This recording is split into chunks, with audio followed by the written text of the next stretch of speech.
I think it's important that we take a few minutes talking about geometry, and particularly how we can go about teaching it at the elementary level.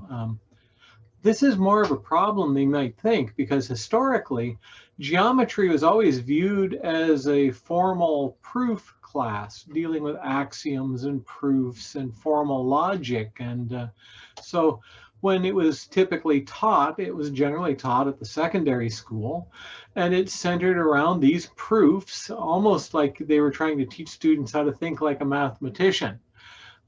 This makes sense to a large degree, and since Piaget was so established and convinced people that young children can't think in terms of formal logic, this pushed geometry back quite a ways, as long as possible. This seemed reasonable. So geometry, to the extent that it was addressed in the kindergarten through sixth grade curriculum, tended to be limited to memory recall of figures.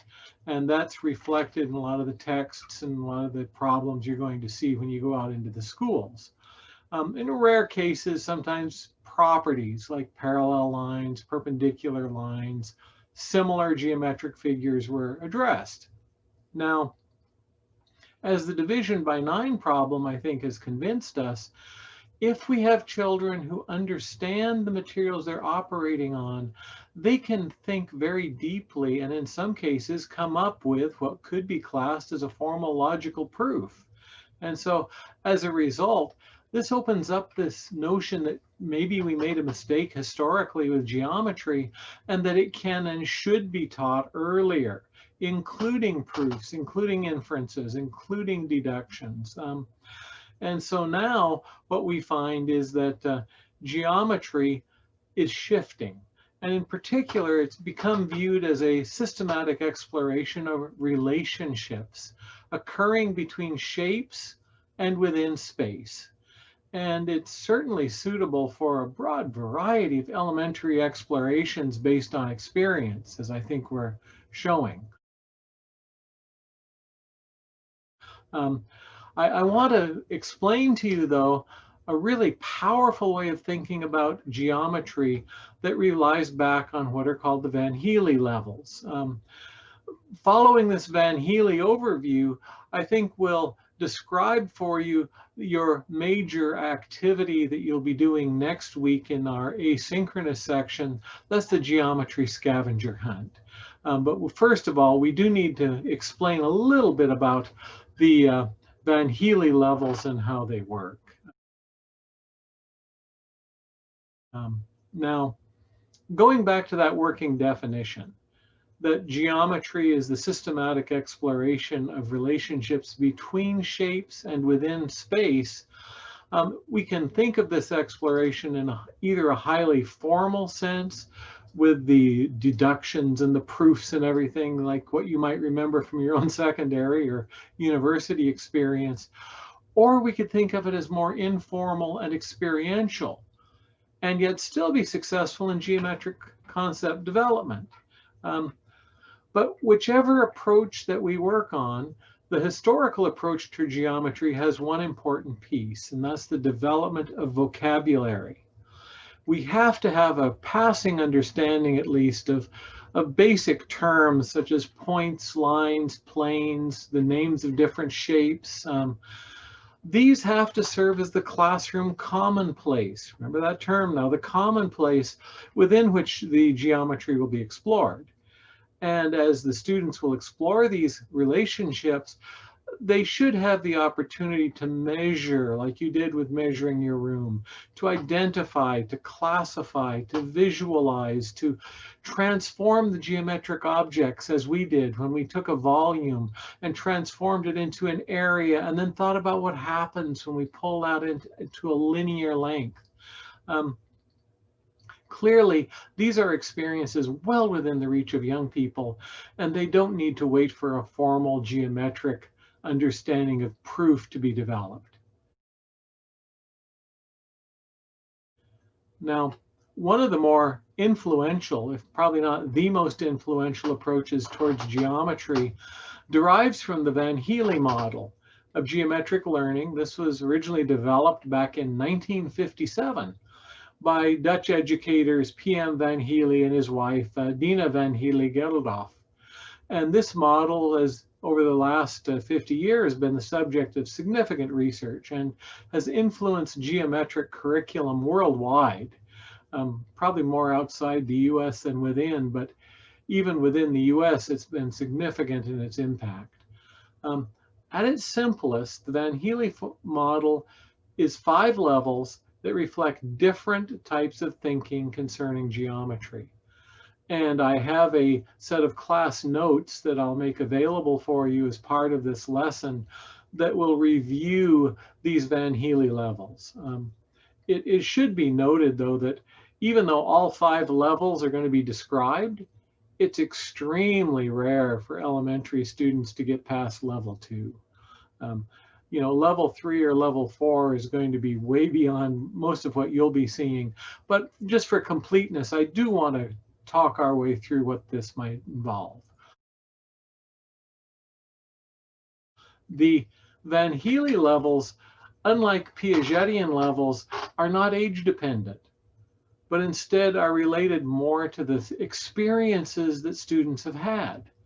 So you see, this is much more along the lines of Zoltan and myself as Piaget's development. In fact, unlike a strictly Piagetian approach, these levels are not even linked to developmental issues. Rather, students can benefit from appropriate experiences regardless of their current developmental status.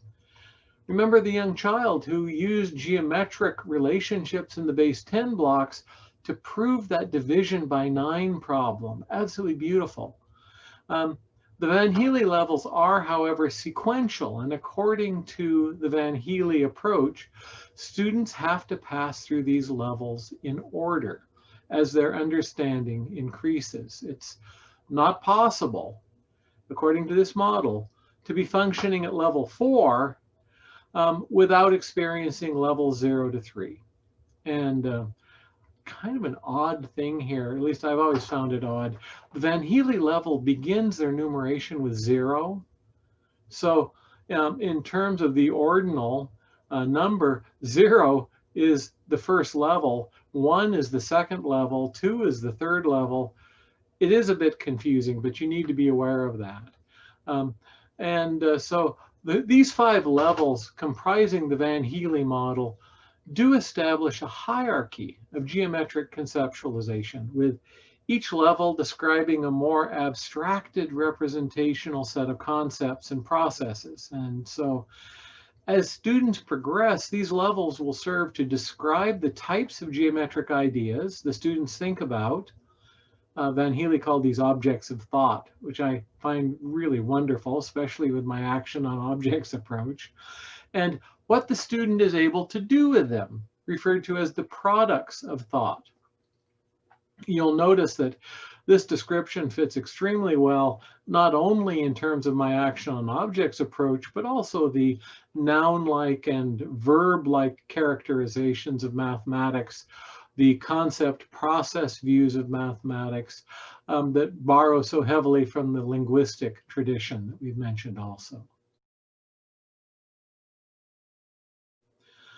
The first Van Heile level, which is called level 0, is that of visualization. And this is where most of our students, EC through 4, are going to be working at.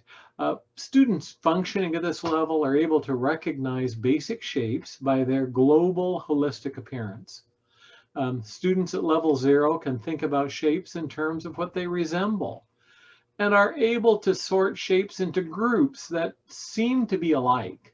For example, a student at this level might describe a triangle as having an arrowhead. The student, however, might not recognize the same triangle if it's rotated so it stands on its point. A student functioning at level 0 would be able to name common geometric figures, such as parallel lines, triangles, intersecting lines, and so on. And this is extremely important, isn't it, to develop that working vocabulary, that commonplace within which we can explore later. Students at this level would also be able to compare these identified figures based on their appearance. This is independent of any deeper properties, though, that these figures might possess.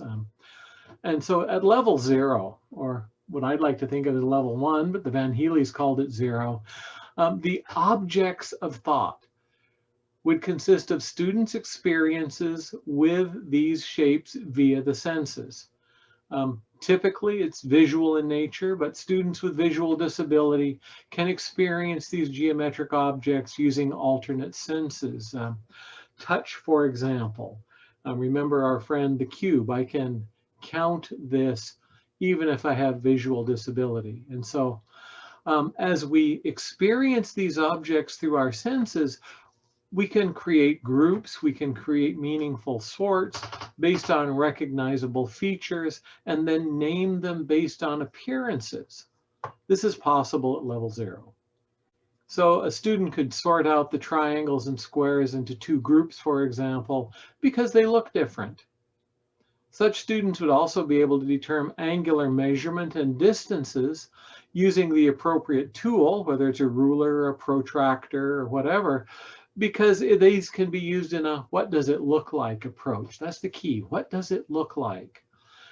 So in working with students at level 0, a really good question to ask would be, well, what does it look like? So let's go to level 1. Students functioning at Van Heile level 1 are able to observe component parts of a figure. For example, a parallelogram has opposite sides that are parallel, but are unable to explain relationships between properties within a shape or among shapes. They are, however, able to analyze figures in terms of their components and relationships among these components. Now, since they're still working on previous hands-on experience, sometimes it's helpful to use sketching. And sketches can be used to explore further. So we might have real world experience, draw a sketch of that, and then think about that sketch, provided we're at level 1. At level 1, the objects of thought would consist of classes of figures. For example, a set of squares, circles, or rectangles could be recognizable as belonging to the same class due to their observed properties. The products of thought in this case include recognizing the properties held by these objects as being characteristic of the class of objects to which they belong. These students are capable of identifying and describing properties of shapes. They also can understand that all shapes in a group, like parallelograms, for example, have the same properties and can even describe those properties. They're able to consistently separate shapes into groups and describe the properties of given groups, like a rectangle is 4 sides with opposite sides equal, with 4 right angles, opposite sides being parallel, and so on. A square could be recognized as belonging to a different group due to the additional property of having all 4 sides congruent. 2 good questions to ask students functioning at level 1 are, what are the properties and what does it look like? This question, what does it look like, turns out to be a really good question as well. If you remember from the division by 9 problem, the student could show you what it looked like. 4th and 5th grade, it's not common to be in level 1. 6th grade, quite often will be functioning at level 1. We probably wouldn't see too many things beyond this, however, until we hit middle school. You may have a few students in level 2, however. For example, the young girl who talked our way through the division by 9 problem, she was clearly functioning at level 2, which is informal deduction. If you are functioning at level 2, you're able to deduce properties of figures and express relationships both within and between figures. They're also able to notice relationships between properties and also make use of informal deductive reasoning. reasoning is huge here. So if we've set up our classroom along the CARE model, it's more likely that we can help our students reach level 2 earlier than would otherwise be the case. In this case, they can engage in discussions about shapes and their properties. They also begin to understand relationships between shapes and their characteristics. And so because of this, these students can create and understand informal deduction concerning these shapes. You might be able to get a few students to utilize what is called if-then reasoning, and can classify shapes based on a minimal set of characteristics. For example, if a four-sided figure has 4 right angles, the shape must be a rectangle. See, if-then. If a figure is a square, then it has 4 right angles. Again, if-then. At Van Heile level 2, the objects of thought are the logical relationships between the object properties. For example, a set of quadrilaterals could be classified on the basis of these minimal set of defining characteristics. The products of thought at level 2 include logical arguments about these properties together with rather informal proofs. Good questions to ask students at this level would be why? And what would happen if, and then you change something just a little bit.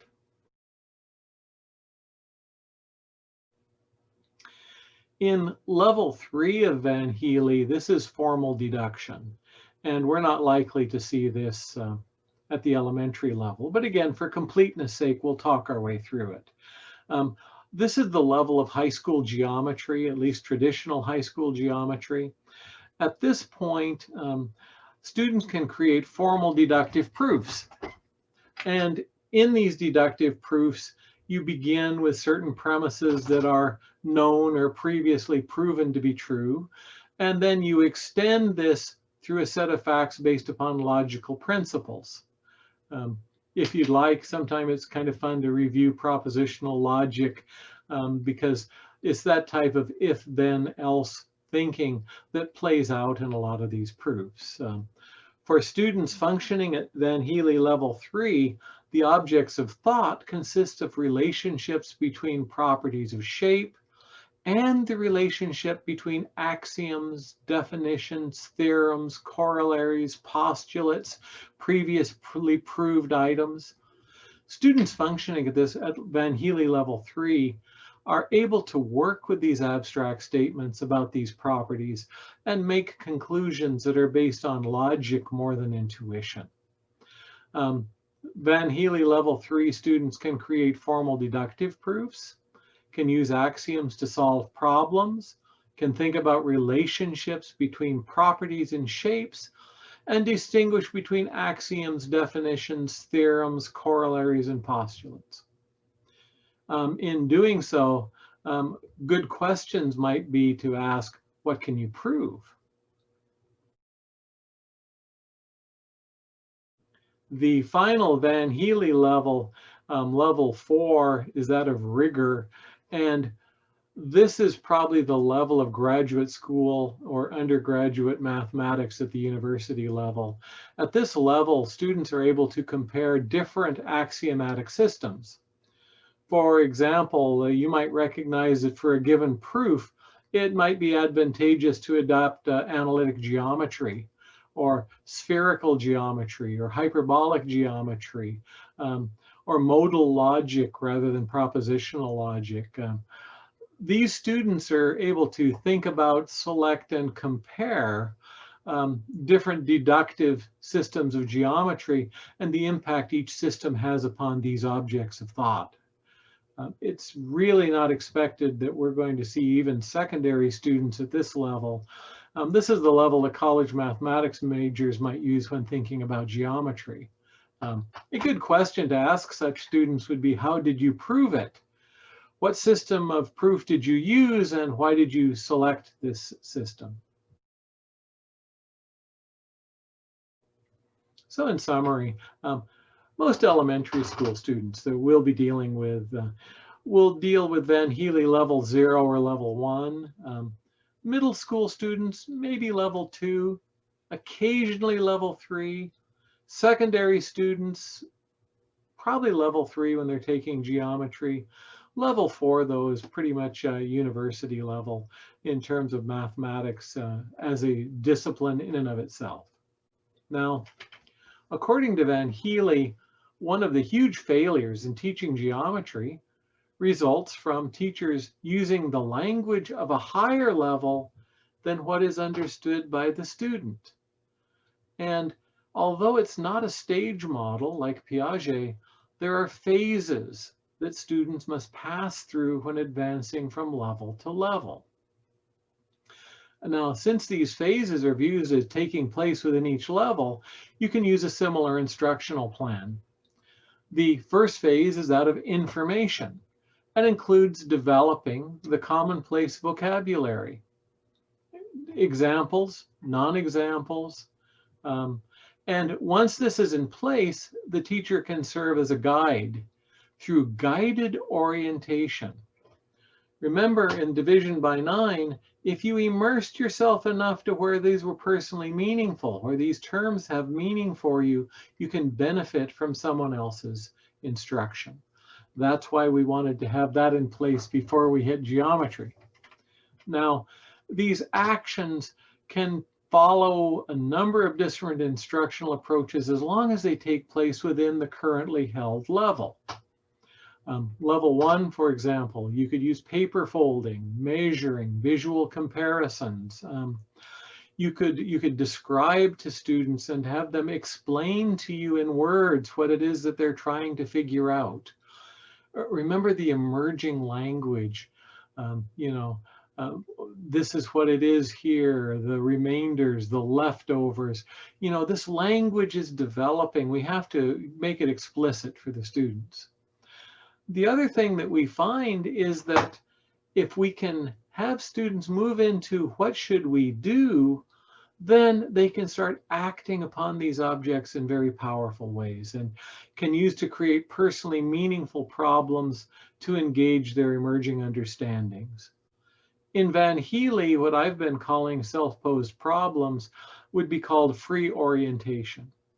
And this phase, I truly believe, is essential for students to connect their current understandings with the understandings to come next and gaining metacognitive awareness, the thinking about their thinking of the relationship that's been developed so far.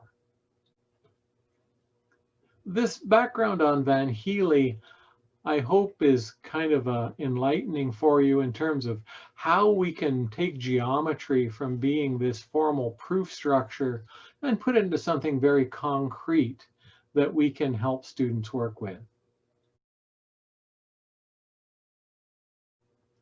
I'm going to be giving you a fairly major assignment, and that is geared towards getting the basic vocabulary that's associated with geometry so that your level 0 and level 1 students at the elementary will be able to have this commonplace, this vocabulary to work within.